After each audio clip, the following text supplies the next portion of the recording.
Hello, students. Today we will be walking through the content of chapter 11. So let's get started. Exponential functions. Okay, an exponential function, I'm actually going to start with a definition that's more standard across textbooks than the one that your textbook uses. So in general, an exponential function is a function where the variable is in the exponent of a number. So let's look at some examples to see what I mean. So this is like a typical, this is your like pretty much prototypical example of an exponential function. You have your variable x is in the exponent of a number 3. All right. Now how about something like this? 5 times 3 raised to the x. Well, it's still the case that the variable x is in the exponent of a number. Okay, now that's getting multiplied by another number, but it's still the case that the variable just shows up as an exponent in the number, so it's an exponential function. Something like this also counts as an exponential function. Really now, 1 plus 0.015, that's just a slightly complicated way of writing 1.015. And so we've got 1.015 raised to the x. That's a number raised to the variable, it's exponential. And then similarly, if we take that and multiply it, say by 120, it's still an exponential function. It still satisfies that general definition at the top of the slide. Now let's look at a function like this, f of x equals x squared. I want you to stop and ask yourself, is this an exponential function? No, it is not. And why? Well, there is an exponent present, but a number is in the exponent and the variable is in the base. But an exponential function is only one. It's not just a function where there is some exponent present. The thing in the exponent has to be the variable, and the base has to be a number. So this does not count as an exponential function. Okay, so now let's look at what your book has for an exponential function. So your book says, any exponential function may be written in the form f of x equals a times 1 plus r raised to the x. And here, a and r are not variables, they are just numbers. They're just standing in for numbers you might choose. And the reason why your book chooses to write exponential functions this way is because in real life, when we are using exponential functions to model the real world, and remember, this is the whole point of mathematics, is to understand our world better. These numbers, a and r, have real meaning. In fact, this number a is called frequently the initial value. And so why is it called that? It is the value that you would get if you plugged in 0 for x. So no, if you plug in 0 for x, then 1 plus r, no matter what r is, 1 plus r to the 0, anything to the 0 is 1. And so if you plug in 0 for x, you have a times 1, which is just a. And so often we think of x, or our variable, as being time. And so it's kind of a is our starting value. It's where we are at time equals 0. And then this number r, we call the rate. And why we would call it a rate should become clear later on in the slides. But it does represent a rate of growth if r is positive, or a rate of decay if r is negative. And again, we'll talk more about that later in the slides. And beware, this rate in word problems will be given to you as a percent, but you should always, in the formula, convert it to a decimal. Okay, let's look at some examples. So a number like f of x equals 120 times 1 plus 0.015x. Let's think to ourselves, all right, what's our value of a? What's our value of r?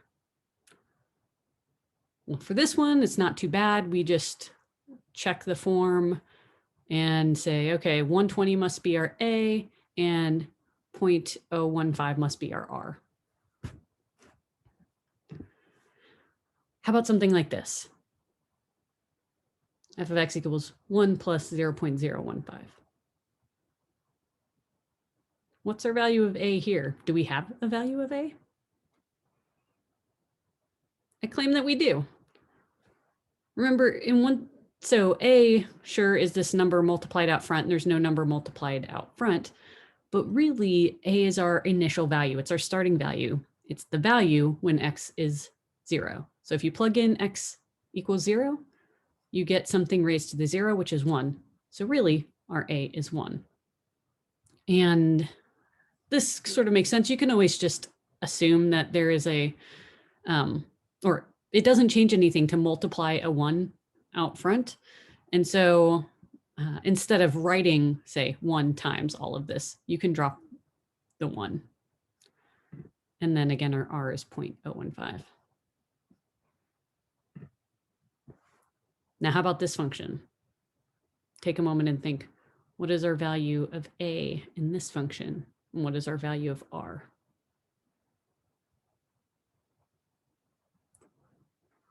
So a is going to be 5, but R, I have found when teaching this in person, that lots of students are tempted to say 3, but actually R is 2 here. And so let's think about why that is. We go back up to our formula for an exponential function. We say 1 plus R is the number that is getting raised by the variable. And so here, 1, since 3 is getting raised to x, 3 must equal 1 plus R. That implies that R is 2. Now let's finally look at this. What's our value of a? What's our value of R? Well, again, if you plug in x equals 0, 3 to the 0 is 1. Our value of a is 1. And our R is once again 2. Okay, so in previous videos, we have seen linear functions, and we did a deep dive on linear functions in previous chapter. And one of the things we did was we saw what the table for a linear function had to look like. So let's compare and contrast what a linear function table looks like versus an exponential function table. So on the left here, we've got a linear function table. Our function is f of x equals 2x. And remember, for linear functions, if the input increases by a constant amount, say 1, the output is going to increase by adding a constant amount, say 2. And it shouldn't matter whether you increase by 1 going from 1 to 2 or increase by 1 going from 2 to 3. In that case, you should still increase by the same constant amount. 2. So as you go from 3 to 4, going from 6 to 8, you add 2. Going from 4 to 5, going from 8 to 10 adds 2. And so a linear function is one where a constant change in the input adds a constant amount to the output. And now let's see how that changes in an exponential function. So here we have the exponential function 2 raised to the x. And maybe I'll say one more thing about the linear function. This adding 2 here comes from the fact that our slope is 2. So now let's look at our exponential function. If we go from 1 to 2, well, okay, I guess the first 2 entries look the same in both, but I know where this is going, so bear with me. If we go from 1 to 2, we are multiplying 2 by 2 to get 4. Notice if we go from 2 to 3, we are multiplying by 2 again to go from 4 to 8. These entries are doubling each time in the outputs. So as the input increases by 1, the output is doubled each time. And so the table of an exponential function is characterized by the fact that a constant change in the input multiplies a constant amount to the output. And this is why exponential functions grow so fast. This is why you hear it's like a phrase people will say, well, and then it just grew exponentially. And what people say when they mean that is that it grows crazy fast. And the reason is because instead of just adding some amount, you are multiplying by the same amount each time, in this case, doubling. And that makes an equation, grow really fast. And so here, this multiplying by 2 comes from the fact that 2 is the base of our function.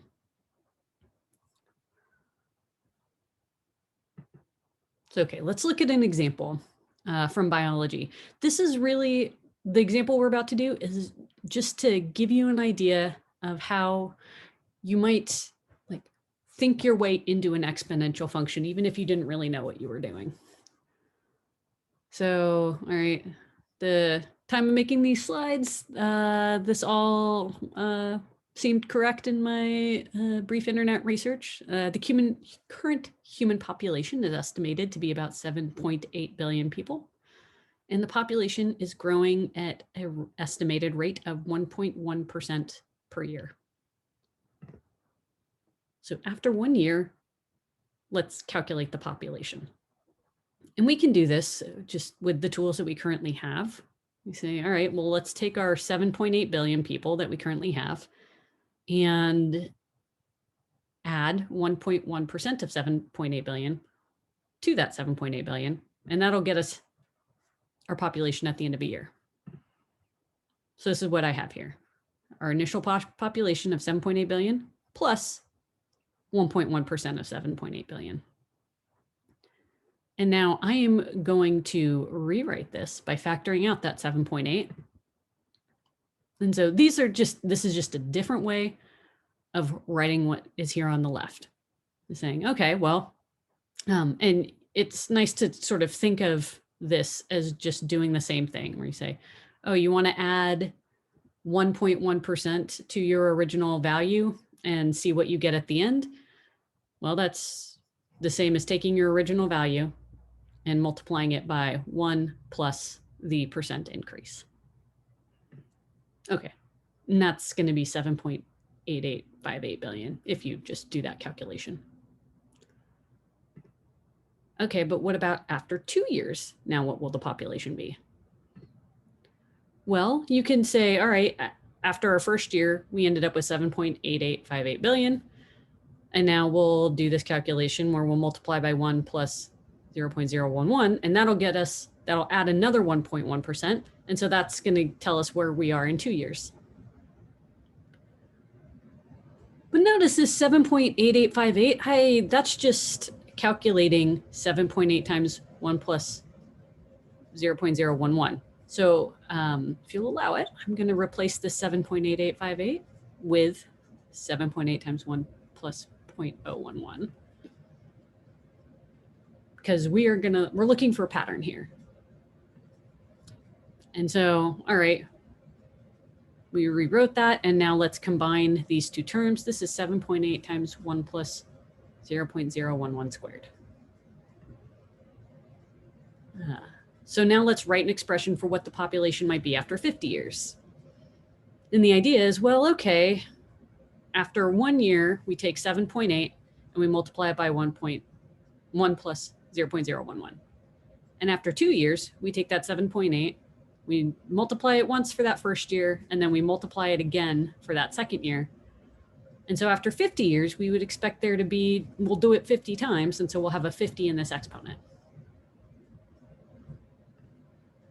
And so, all right, if you're just, thinking under these naive assumptions, like here's our current population, and it seems like it's growing at if we assume the population grows at a constant percent rate, then if you want to write a function that gives the population, and say in billions, after t years, we would replace this exponent with t and get something like this.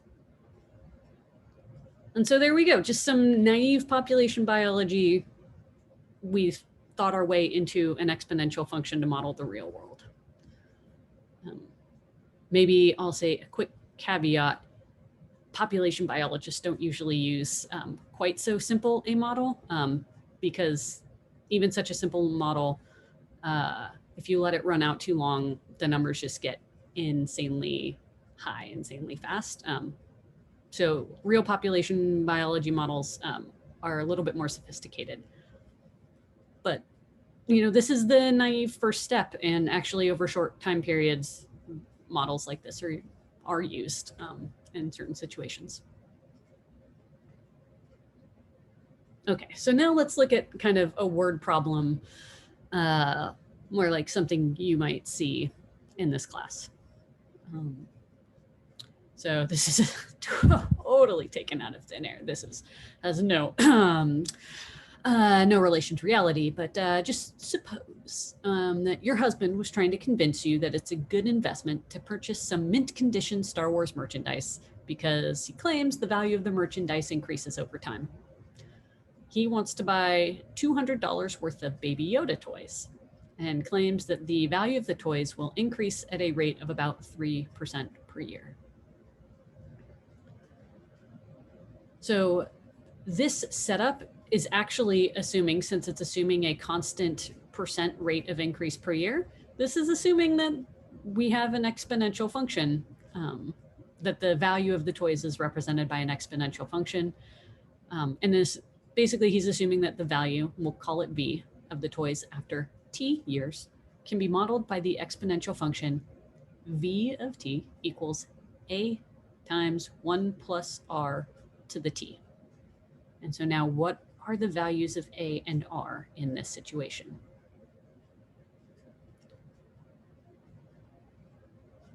Well, remember, a is our initial value. And so before any time has passed,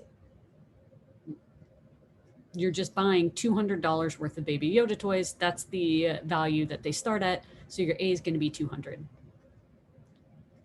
And then R, the percent increase, is going to be assumed to be 3% per year. But remember, R is a decimal.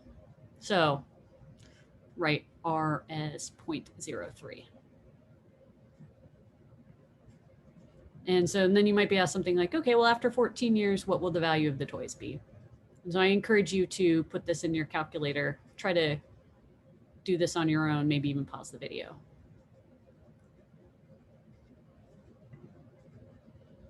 And okay, if you did pause and you put it in your calculator, you should have put in something like this, which results in $302.52.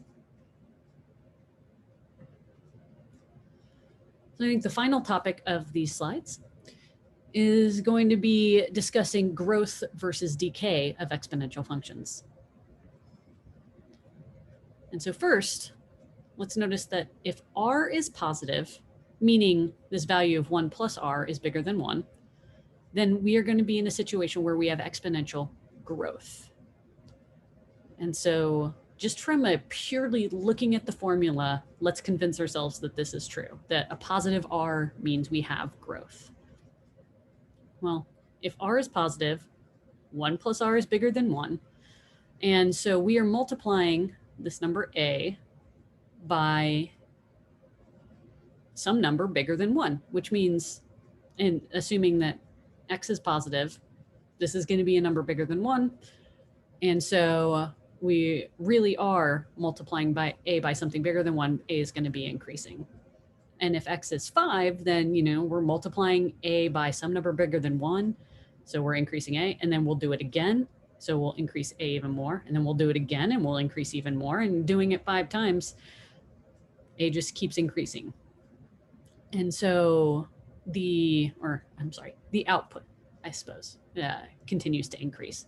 So if r is bigger than 1, if r is bigger than 0, that makes your base bigger than 1. And if your base is bigger than 1, then the output is going to be increasing.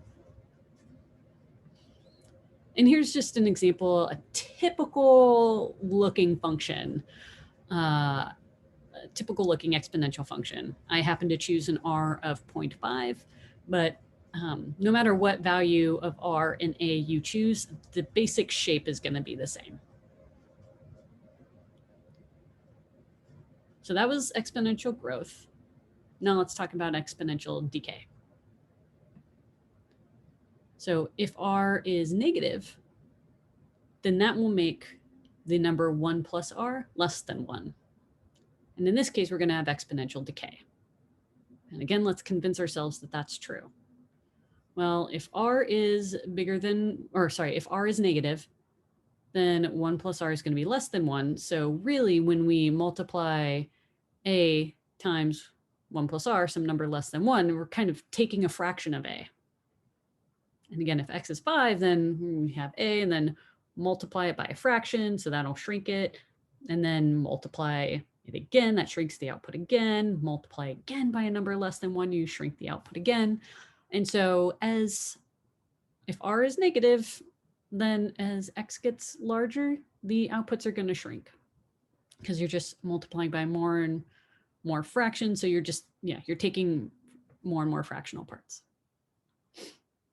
And a typical graph would look something like this. So again, I've chosen r as minus 0.5, but there was nothing particularly special about that. Any exponential function with a negative growth rate is going to have this kind of shape where it just decreases and then gets closer and closer to 0 as your input increases. Okay, let's talk about some takeaways and then we can call it a day. So one, an exponential function is something that can be written like this, where a and r are numbers, but meaningful numbers. A is the initial value and r is the rate, either the rate of increase or the rate of decrease, or alternatively, the rate of growth or the rate of decay. If r is positive, 1 plus r is bigger than 1, and the function then in that case displays exponential growth. And if r is negative, that is, if 1 plus r is less than 1, then the function displays exponential decay. All right, that is it for today. Hope you enjoyed this video.